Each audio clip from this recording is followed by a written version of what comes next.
Hello, I'm Manho, the final year student from System Engineering and Engineering Management Department at CUHK, and my group mate is Nasim Jong. Our final year project topic is investment with leverage ETFs, and we use deep neural network approach to build a predictive model for stock prices.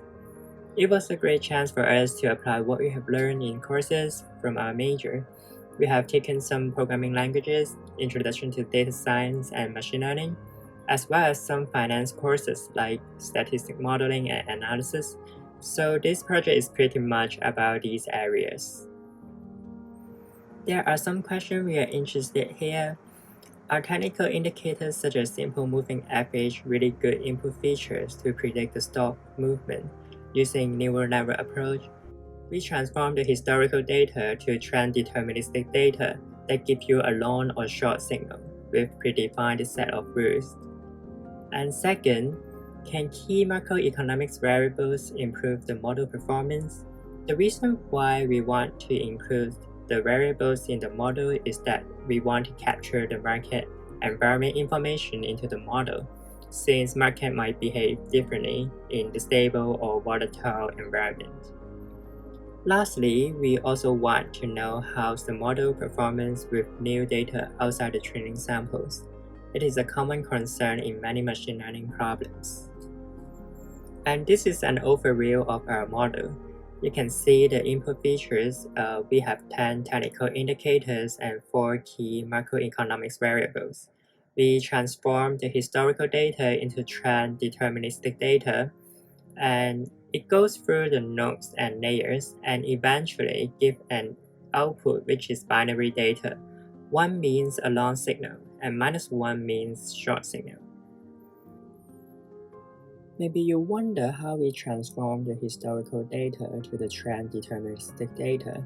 Here we use simple 10-day moving average as an example. As you can see from the equation, it is calculated by taking average of past 10 days adjusted close of the stocks. If today's stock price is higher than the past 10-day average, it gives you an upward trend, so a long signal. On the other hand, if today's stock price is lower than the past 10-day average, it gives you a downward trend, so you should short the stock. A lot of parameters you can optimize. For example, the number of layers and nodes in each layer, also the regulation of the weights. Cross-validation is commonly used in parameter optimization. Here we use threefold cross-validation. It means we divide the data into 3 equal parts. Every time you use one part as testing data and the other 2 as training data. Repeat for 3 times and it evaluates if your model has overfitting problems. For the result, we want to answer back the question in the beginning.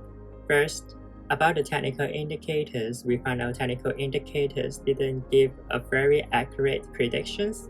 There are a lot of possible reasons. For example, the market behaves differently in different regions. Also, from our daily observation, stock market is very event-driven, and only taking historical data into the models might not give an accurate prediction.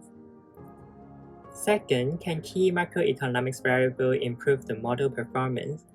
Yes, it shows a consistent improvement in the predictions among 3 ETFs we used in the project. That's very great.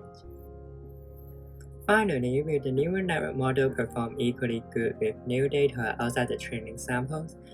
We noticed the performance drop significantly, and this is not surprising, given the random walk theory that the stock price movement is unrelated to the past, and it is one special feature of financial data. Unlike ordinary data, for example, when you classify flowers into different species, the pattern or the features of the flowers remain the same with time. Financial data, however, goes random with time. That's why it is challenging to apply the machine learning techniques to financial data.